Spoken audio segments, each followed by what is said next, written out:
ហោរបបមនុស្សដែលខុសធ្ងន់ហ្នឹងគឺយល់ថាខ្លួនឯងឆ្លាតយល់ថាខ្លួនឯងចេះអាហ្នឹងខុសធ្ងន់ហ្នឹងទឹកពេញកែវហើយចាក់ទឹកអីចូលទៀតនិយាយមកឲ្យលោកគ្រូបកស្រាយឲ្យ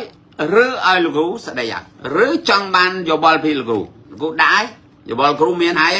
ព្រោះយើងមិនរៀនព្រោះយើងមោទនភាពថាខ្លួនយើងវាអស្ចារ្យវាចេះគ្មានណាចេះដល់យើងដល់លក់មិនដាច់ថាអតិថិជនអត់ស្គាល់ចុះបើយើងមិនធ្វើទីផ្សារឲ្យអតិថិជនស្គាល់យើងផងហ្នឹងលក់អីលក់បាយលក់ម្ហូបត្រូវឃើញគេធ្វើមិនបានគេលក់ដាច់តិចទៅគេប្រម៉ូទ review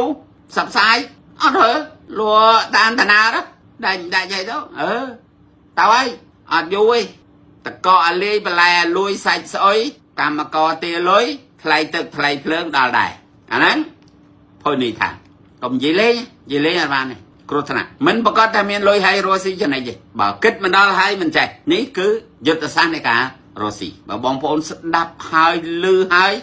សៀចែករំលែកទៅឲ្យមិត្តភក្តិផងសៀអត់អស់លុយចុចមេដៃក៏អត់អស់លុយ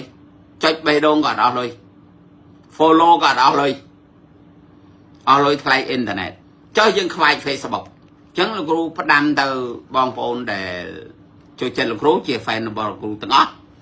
មើល Facebook ឲ្យមានតម្លៃមើល Facebook ឲ្យមានន័យមើល Facebook ឲ្យមានប្រយោជន៍រឿងមិនត្រូវសៀកុំសៀមើលទៅមើលបានហើយសៀចោះសៀឡើងគុកបាត់ឡើយឲ្យមេដៃឲ្យបេះដូងមិនអីទេប៉ុន្តែដោយលោកគ្រូនិយាយអញ្ចឹងសៀទៅអត់ខុសទេវាជាការចែករំលែកប៉ុន្តែអត់មានអ្នកណាហ៊ាន comment មកលោកគ្រូទៀតទេថា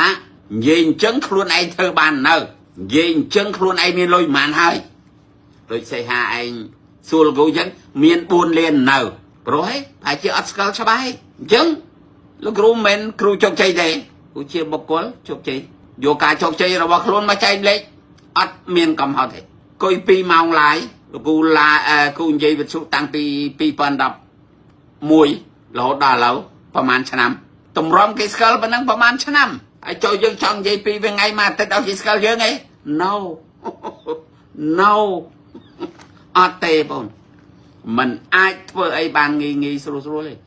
បើធ្វើបានងាយស្រួលទេគេធ្វើបានគ្រប់គ្នាហើយ